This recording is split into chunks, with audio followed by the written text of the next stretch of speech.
हिंदी गुरु channel देखने वाले मेरे सभी व्यूवर्स को योगी सुरेंद्र सिंह की तरफ से सत श्री अकाल एवं प्यार भरी नमस्कार। जैसा कि दोस्तों मैंने इससे पहले जो वीडियो डाली थी उसमें आपको बता दिया था कि आज दोपहर बाद यानी कि 28 तारीख को दोपहर बाद आपका पोर्टल ओपन हो जाएगा और वो दोपहर बाद आपका पोर्टल ओपन हो गया। इसके साथ आज बहुत सारी क्वेरीज़ मेरे पास आ रही हैं। इन सारी क्वेरीज़ को अलग अलग आज मैं फ़ोन कॉल से और मैसेज से बड़ा परेशान रहा, तो फिर मुझे लगा कि मुझे एक वीडियो बना देनी चाहिए जिसमें क्वेरीज़ हैं वो सॉर्ट आउट हो जाए, जो मेरे से जुड़े हुए लोग हैं उनकी। सबसे पहले इस वीडियो में हम जो चर्चा करेंगे वो करेंगे कि आपका पोर्टल ओपन हुआ और इसमें क्या कुछ गड़बड़ हुई, और फिर कि आपने जो स्टेशन प्रेफरेंस करनी है वो कैसे, और आपको जो स्टेशन अलॉट होगा वो कैसे।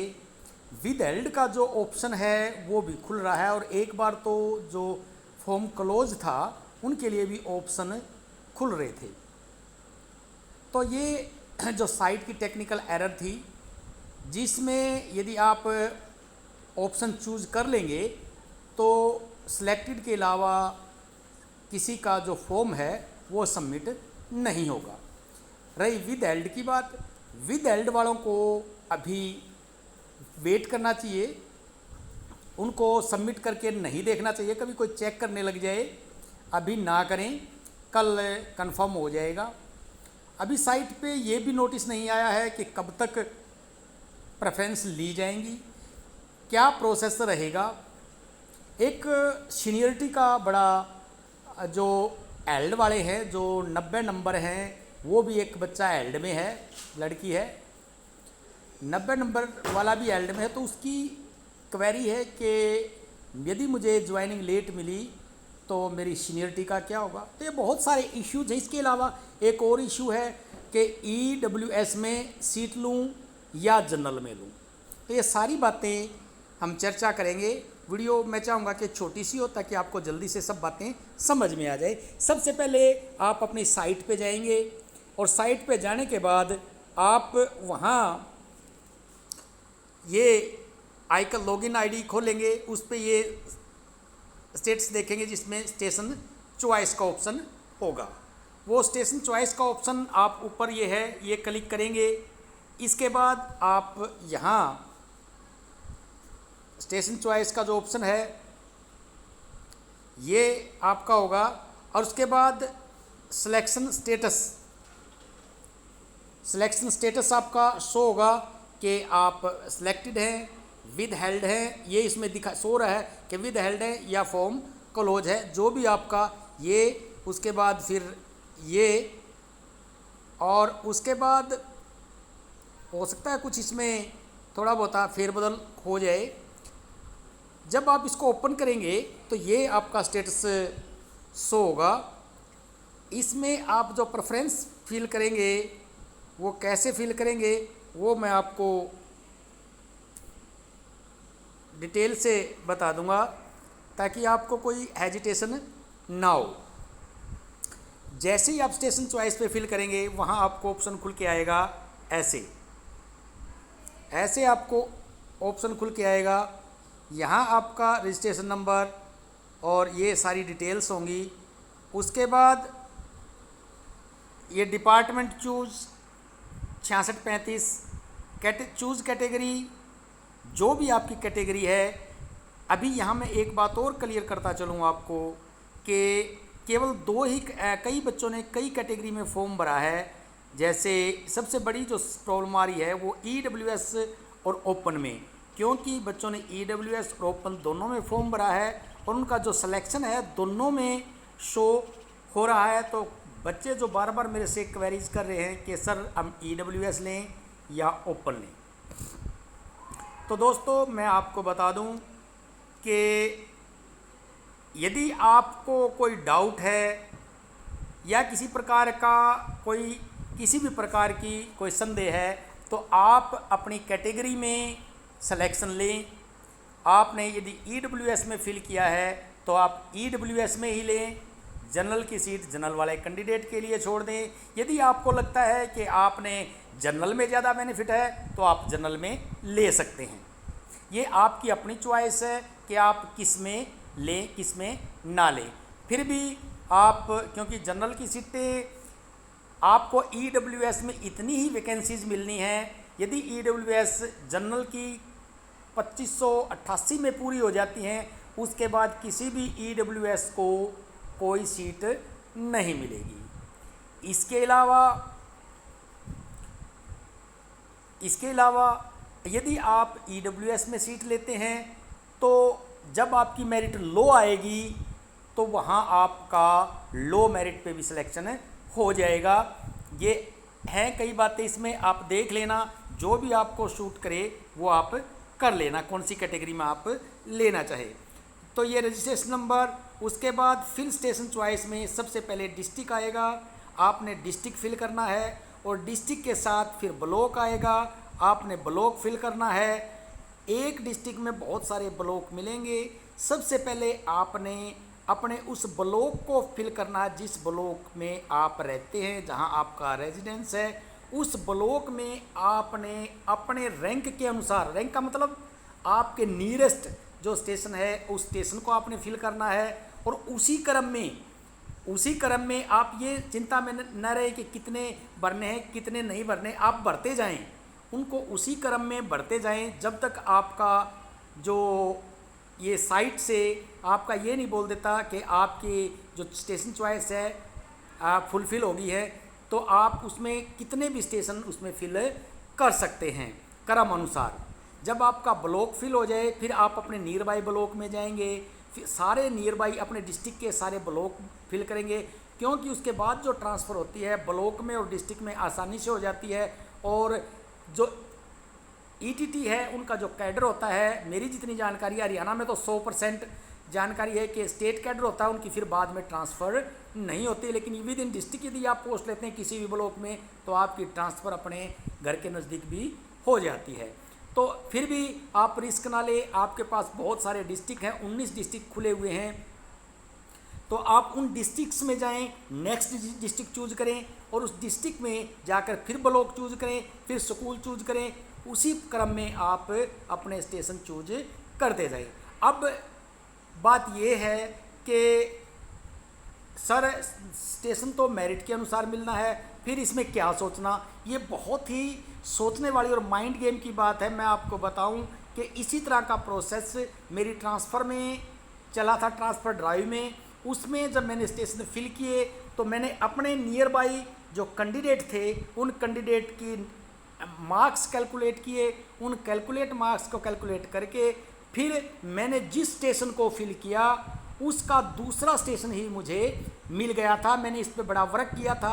तो आप भी अपने जो ब्लॉक्स हैं, जो नियर बाई ब्लॉक हैं आपके डिस्ट्रिक्ट के, उन डिस्ट्रिक्ट के ब्लॉक की जो लिस्ट है उस लिस्ट को निकाल लें, प्रिंट आउट निकाल लें और प्रिंट आउट करके उनको क्रम दे लें कि पहले क्रम पे किसी से पूछ लें जो ऑलरेडी इन जॉब टीचर है उससे पूछ ले, वो आपको बता देगा कि कौन सा स्टेशन आपके गांव में, आपके पड़ोस में जो ETT टीचर है उससे संपर्क करें या TGT टीचर है उससे संपर्क करें, वो आपको बता देगा कि किस प्रकार से आपने स्टेशन फिल करने हैं, कहाँ किस प्रकार करने से आपको अपना घर के नज़दीक वाला जो स्कूल है वो मिल जाएगा। इसलिए इसमें आप सलाह ज़रूर कर लें। तो ये बात थी। इसके बाद आपका जो पूरे स्टेशन भरने के बाद आप उसको सेव कर दें, लेकिन अभी सबमिट ना करें। यदि आप इनको सेव कर देते हैं तो आपकी स्टेशन अभी पेंडिंग रह जाएंगे और आप इनको कभी भी चेंज कर सकते हैं सेव करने के बाद। लेकिन यदि आपने एक बार सबमिट कर दिया तो फिर सबमिट करने के बाद आप उसको चेंज नहीं कर पाएंगे। अभी कोई ऑफिशियल नोटिस नहीं आया है कि आपको कितना टाइम मिलेगा इसके लिए, लेकिन फिर भी मेरी जितनी जानकारी है, मेरी जानकारी के अनुसार 28, 29 और 30 3 दिन आपको मिलेंगे। 30 तारीख को 5 बजे तक आपका पोर्टल खुला रहेगा। और अगर बढ़ाना चाहें तो हो सकता है, नोटिफिकेशन से पता चलेगा, नोटिस क्या आएगा रात के 12 बजे तक, पर मेरे को लगता है कि 5 बजे तक। अभी आपका जो पोर्टल है वो ओपन रहेगा यदि कोई, क्योंकि साइट अभी नहीं चल रही है, साइट बहुत ओवरलोडेड है, इसलिए एरर जब आप सबमिशन करते हैं या सेव करते हैं तो एरर शो हो रहा है। तो अब इस एरर को आप थोड़ा सा रिलैक्स हो, ज़्यादा पैनिक ना हो, आपके पास बहुत सारा टाइम है, बहुत लंबा टाइम है आपके पास, आप कभी भी अपने स्टेशन फिल कर सकते हैं। स्टेशन फिल करने के बाद भी आप सेव करके उनका प्रिंट आउट ले सकते हैं, उनका प्रिंट आउट ले लें और सेव करके फिर उसको चेक करें, और अगर आपको डाउट लगे तो फिर आप उसको एडिट करके फिर से आप उनको दोबारा से चेंज कर सकते हैं और आप सबमिट कर सकते हैं। इसलिए मेरा आपसे मशवरा है, सलाह है कि आप सेव कर लें अपने स्टेशन, लेकिन और प्रिंट ले लें, उसको सबमिट बाद में करें, तुरंत ही जोश में आके सबमिट ना कर दें कि ले मैंने तो कर दिया। तो ये बात है। इसके अलावा दोस्तों, और जो EWS पे बात मैंने कर ली, ये आपका अपना निर्णय है कि आप उसको कैसे, लेकिन फिर भी मेरी सलाह है कि आपने जिस कैटेगरी में अप्लाई किया है वही कैटेगरी आप लें, क्योंकि वहाँ मेरिट कम जरूर रहेगी और उसी के अनुसार कई सारे बच्चे ज़्यादा ज्ञान लगा रहे हैं, ज़्यादा दिमाग लगा रहे हैं कि मुझे रोस्टर के अनुसार स्टेशन मिलेगा, मुझे ये मिलेगा, मुझे वो मिलेगा। तो इस प्रकार से ज़्यादा ओवर दिमाग ना लगाएं, जिससे आपको नुकसान हो सकता है। अब स्टेशन चॉइस प्रोसेस मैंने आपको बता दिया, और कोई डाउट है वो अब विद एल्ड वाली बात मैंने आपको बता दी। विद एल्ड वाले अभी परेशान ना हो, वो आप भी स्टेशन चॉइस कर लें। यदि आपका स्टेशन सेव होता तो आप सेव भी कर लें और सबमिट के लिए ट्राई ना करें। हो सकता है आप बिना सावधानी बरतें उसको सबमिट कर दें और आपको कुछ का कुछ मिले, फिर आपके चेंज करवाना बहुत ज़्यादा मुश्किल है। एक बार जो स्टेशन आपको मिल गया, बहुत सोच समझ के बने, उसको चेंज करवाना बहुत ज़्यादा डिफ़िकल्ट काम है।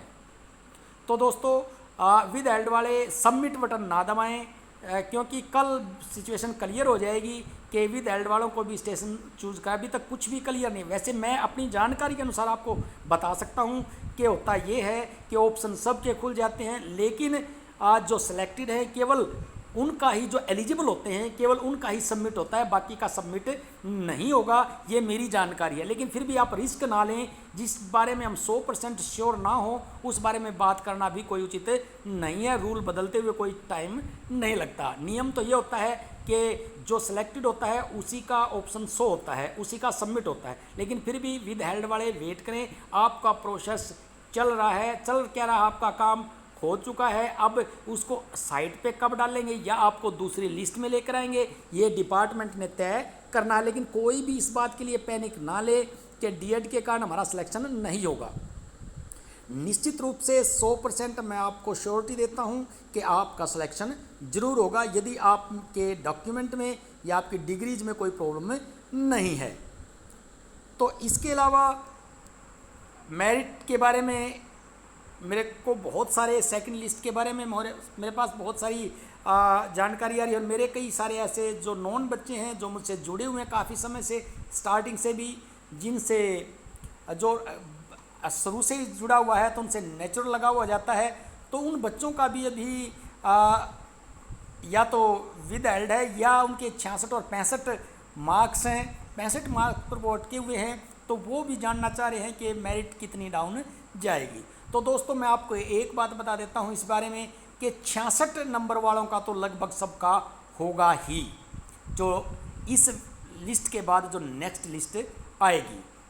क्योंकि इस बारे में मैं आपको बता दूं कि पहले मेरे को ये डाउट था कि जो सिलेक्शन लिस्ट है वो आपकी कैटेगरी चूज करके दी है, डाली है कि आपको जो कैटेगरी आपने चूज कर ली उसी कैटेगरी में आपको सिलेक्शन दे दिया, लेकिन अब ऐसा नहीं है।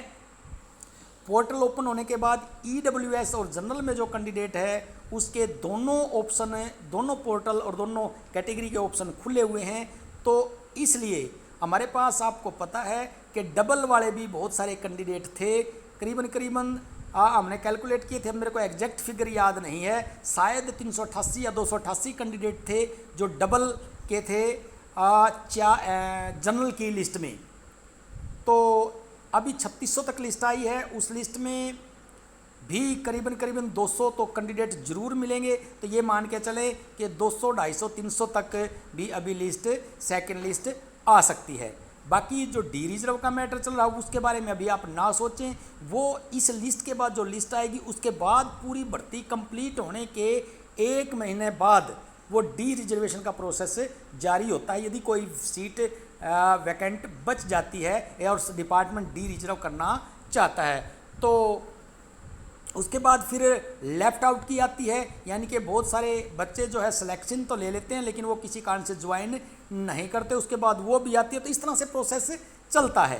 3 या 4 लिस्टें आती हैं, लेकिन वो लिस्टें ऐसे नहीं होती कि कहीं से वैकेंसीज बन गई और आपको वैकेंसीज दी, वो इन्हीं में से गठबंध के कैंडिडेट नहीं आते या किसी का बाहर हो जाता है या कोई रीजन हो जाता है पारिवारिक, तो फिर वो सीट लेफ्ट आउट रह जाती है और उसके लिए फिर नेक्स्ट जो वेटिंग के कैंडिडेट होते हैं या नीचे वाले जो मेरिट वाले होते हैं उनको ले लिया जाता है। तो ये इस प्रकार प्रोसेस था। फिर भी मैं कई सारी बातें जो माइंड से उतर गई हैं वो आप यदि जानना चाहें तो आप मेरे को मैसेज कर सकते हैं और ग्रुप में मैसेज कर सकते हैं।